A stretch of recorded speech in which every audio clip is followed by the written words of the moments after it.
இந்த வெய்ய காலத்துல நம்மளை சுற்றி இருக்கக்கூடியவர்கள் அல்லது நம்மளோ சில நேரங்கள்ல சிடுசிடுன்னு எரிச்சலா விழுவோம். என்னன்னு காரணமே தெரியாம கோபம், வெறுப்புகள், உம், கோபமான வார்த்தைகள் வெளியில வருவதற்கான வாய்ப்புகள் அதிகம் இருக்கு. இன்னும் நம்ம சுத்தி இருக்கவங்க யாராவது இந்த மாதிரி சின்ன சின்ன விஷயங்களுக்கு ஒரு சின்ன கேள்வி கேட்டா கூட சட்டுன்னு கோவப்படுறாங்க அப்படின்னா அவர்களுக்கான பதிவு தான் இது. நமக்கு ஏன் கோபம் வருது, நம்ம ஏன் கோபம் படுறோம் அல்லது எரிஞ்செரிஞ்சு விழறோம், விரக்தியா பேசுறோம் அப்படின்னா அதற்கு காரணம் நமக்கு நாம் பேசக்கூடிய எதிராளியிடம் நமக்கு ஒரு கோபம் அல்லது வெறுப்பு இருக்கும் பொழுது இந்த நிலை, இந்த உணர்வு நமக்கு ஏற்படும்.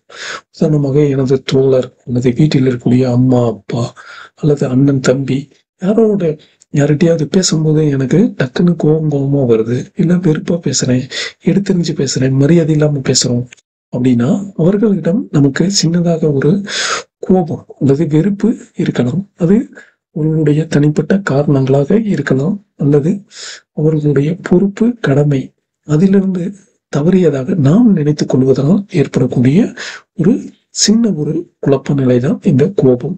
இந்த எரிச்சலான விட்டேத்தியான மரியாதை இல்லாமல் பேசுறது அப்படின்னு நம்ம சொல்றது எல்லாமே காரணம் என்னன்னா இதுதான்.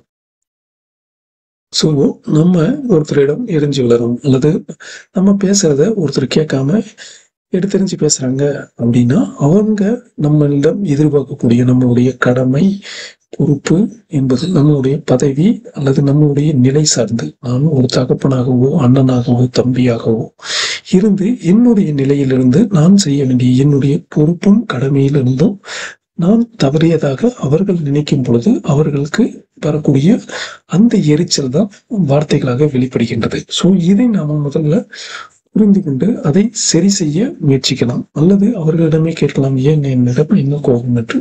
இல்லை நீங்களா தனிப்பட்ட முறையில ஒருக்கா நீங்க யோசனை பண்ணி பார்த்தீங்கன்னா நமக்கே தெரியும் நம்ம ஏன் அவர்கள் நம்மளிடம் கோபப்படுறாங்க, என்ன காரணம் அப்படின்னு. ஸோ இதை நாம சரி பண்ணிக்கிட்டோம் அப்படின்னோம்னா நம்ம ஒரு நல்ல ஒரு உறவை மேம்படுத்திக் கொள்ள முடியும். வணக்கம். இன்றைய பதிவில் நாம பார்க்க போறது கேரக்டர் பில்டர், குணத்தை வடிவமைத்தல், குணத்தை அல்லது பண்பை வடிவமைத்துக் கொள்ளுதல். இதுக்கு நமக்கு தெரிய வேண்டியது கொதிநிலை. ஒரு தண்ணியினுடைய கொதிநிலை நமக்கு தெரியும். அதே போல் நம்மளுடைய உணர்வுகளின் கொதிநிலைகள் இருக்கு. நாம தவறு செய்வது அல்லது தவறாக போவது, நமது செய்களோ அல்லது வார்த்தையோ எண்ணமோ தவறாக போவதற்கான காரண இடம், அதுதான் நம்மளுடைய கொதிநிலை, மனநிலை மாற்றம் ஏற்படக்கூடிய இடம்.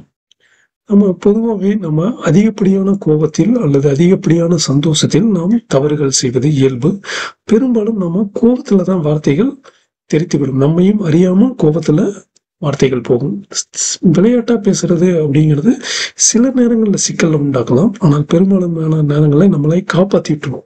ஆனா இந்த கோபத்துல ஒரு வார்த்தையை சொல்லும் பொழுது அந்த வார்த்தைகளை பிடித்து கொண்டே நாம மேலும் மேலும் விவாதம் செய்யும் பொழுது நம்ம உணர்வு சிக்கல்களையும் உண்டாக்கி கொள்வதற்கான வாய்ப்புகள் அதிகம். ஆக நம்மளுடைய கொதிநிலை என்ன அப்படிங்கிறது நமக்கு தெரியணும். நம்ம எந்த ஒரு புள்ளியில எந்த ஒரு வார்த்தை என்னுடைய கோபத்தை, என்னுடைய என்னுடைய கோப உணர்ச்சியை தூண்டுகிறது அல்லது அந்த இடத்துலதான் நான் அதிகப்படியா பேச ஆரம்பிச்சிருவேன் அப்படிங்கிற ஒரு புள்ளி இருக்கும் இல்லையா, அந்த புள்ளியை நம்ம முதல்ல தெரிஞ்சு வச்சுக்கணும். ஸோ உதாரணமாகவே நம்ம பார்ப்போம், ஏன்னா இதுக்கு மேல பேசணும் பிரச்சனை ஆயிடும் அப்படிங்கிற ஒரு சூழல் நமக்கே தெரியும் இல்லையா. சில நேரங்கள் நம்ம எதிராளிகிட்ட நம்ம உடன் இருப்பவர்கள்ட்ட நம்ம சொல்லுவோம், வேண்டாங்க இதுக்கு மேல பேச வேண்டாம் அப்படிங்கிறத சொல்லுவோம். சில நேரங்களில் நம்மளால இதை சொல்ல முடியாது. சொல்ற நேரத்துல நம்ம இருக்க மாட்டோம். நம்மளுடைய கொதிநிலை அதிகமாகி நம்ம டக்குன்னு வார்த்தைகளை விடுவதற்கான வாய்ப்புகள் இருக்கும். ஸோ இதை நாம கண்ட்ரோல் பண்றது, இதை நாம கண்டுபிடிச்சு அந்த இடத்துக்கு நாம ஒரு ஸ்பான்டேனியஸா ஒரு வார்த்தைகளை நாம பிக்ஸ் பண்ணி வச்சுக்கிட்டோம் அப்படின்னோம்னா நம்மளுடைய அந்த கொதிநிலை பாயிண்ட் வரும்போது நம்மளை அறியாம நம்ம அந்த வார்த்தைகளை சொல்ல ஆரம்பிப்போம். ஸோ அந்த மாதிரி ஒரு வார்த்தையை கண்டுபிடித்து ஒரு எதிராளியை கூல் பண்றதுக்கான ஒரு வார்த்தை அல்லது நான் என்னுடைய கொதிநிலையை அடைந்து விட்டேனுங்கிறத நமக்கு உணர்த்தக்கூடிய மாதிரியான ஒரு வார்த்தையை கண்டுபிடிச்சு நீங்க வச்சுக்கணும் முதல்ல. ஸோ இந்த வார்த்தையை கண்டுபிடிச்சு நீங்க சொல்லி பழகிங்க. நான் கோபமா இருக்கும்போது இந்த வார்த்தைகள் வரும் இந்த வார்த்தைகளை நான் சொல்லணும் அப்படின்னும், அல்லது நீங்க கோபமா இருக்கும்போது அந்த கொதிநிலை அடையும் பொழுது நீங்க என்ன வார்த்தையை சொல்றீங்க அப்படிங்கிறத உங்க பக்கத்துல இருக்கவங்கள கேட்டீங்கன்னா, உங்க கூட இருக்கக்கூடிய குடும்ப உறுப்பினர்கள் அல்லது திக் ஃப்ரெண்ட்ஸை கேட்டாலே நீங்க சொல்லிடுவாங்க. அல்லது உங்களுக்கே சில நேரங்கள் நீங்க யோசனை பண்ணி பார்த்தீங்கன்னா உங்களுக்கே கூட தெரியும். ஸோ அந்த வார்த்தையை நீங்க முதல்ல கண்டுபிடிச்சு வச்சுங்க.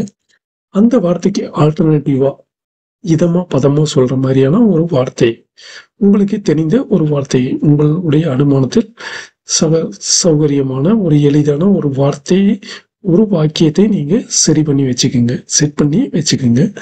ஸோ இதை நீங்க செட் பண்ணிட்டு நீங்க காமா பேச ஆரம்பிக்கும் பொழுது உங்களுடைய அந்த கொதிநிலையை நீங்கள் அடையும் பொழுது உங்களுடைய அந்த வார்த்தை உங்களை கட்டுப்படுத்தும், உங்களை மட்டுப்படுத்தும், உங்களுக்கு இன்னொரு வழியை காட்டும். அப்ப நம்மளுடைய கேரக்டர்ஸ், நம்மளுடைய வார்த்தைகள் கொஞ்சம் மாறி பேசும்பொழுது நம்மளுடைய பாவனைகள், நம்மளுடைய நடத்தைகள் கொஞ்சம் மாறுவதற்கு எளிதாக இருக்கும்.